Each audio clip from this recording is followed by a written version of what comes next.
Welcome back. Every Tuesday, we like to highlight the biggest sports stories of the week on Women in Sports. And today, we're starting with basketball. Caitlin Clark and the Fever take on the Seattle Storm tonight, right here in Channel 8. And the Fever have been in a bit of a slump. But before that happened, the team clinched their spot in the WNBA Commissioner's Cup Championship. It was the Fever and the Minnesota Lynx who secured their spot in the in-season tournament championship. They each had the best record in their respective conference during a 5-game stint earlier this month. The Lynx looking to defend their 2024 Cup title, but their star player and MVP frontrunner, Nafizia Collier, has been out with a back injury.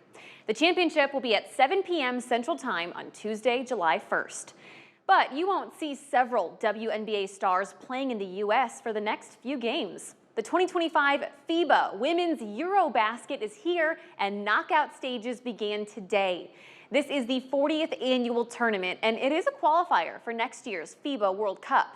Olympic silver medalists France are a favorite to win, as well as the defending champs Belgium. In tennis, we are 1 week away from the start of Wimbledon. So to prep, a lot of players were at the Berlin Open this weekend. And on the women's side, it was a pretty shocking upset. Wimbledon 2023 champion Marketa Vondrousova won the Berlin Open for her first title in 2 years. She is ranked 91st in the world, and she took down top players like Madison Keys and world number 1 Aryna Sabalenka in the championship. All right, let's jump over to soccer for a second. This weekend was the last weekend of play for the NWSL, and now the league is in a 6-week summer break.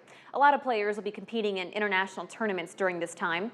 So let's take a look at your standings. It is still the Kansas City Current who are dominating, followed by last year's champs, the Orlando Pride.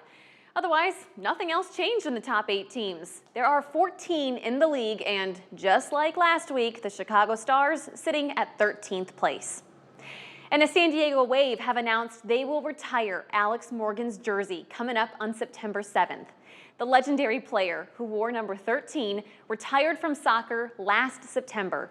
Morgan will be only the 3rd NWSL player in history to have their jersey retired, following Lauren Holiday in 2015 and Megan Rapinoe just last year.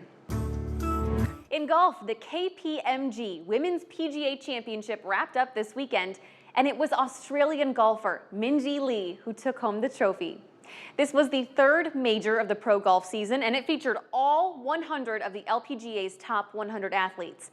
And this tournament had a $12 million prize purse, which ties a record and nearly triples the prize pool from 4 years ago. With this win, it is Lee's 3rd major tournament trophy of her career. Meanwhile, the IOC, the governing body of the Olympics, has named a new president. Kirsty Coventry is now the first woman and the first African president of the IOC. Coventry is a 2-time Olympic gold medalist in swimming for Zimbabwe. Today is her first formal day in office. And finally tonight, the International Ice Hockey Federation has named its Female Player of the Year, and to no one's surprise, it was Marie-Philip Poulin who took home the honor. The captain of the PWHL team, Montreal Victoire, Marie is regarded as one of the brightest leaders of this new league. Her team says she is the definition of excellence, leadership, and passion. And that'll do it for this week's edition of Women in Sports.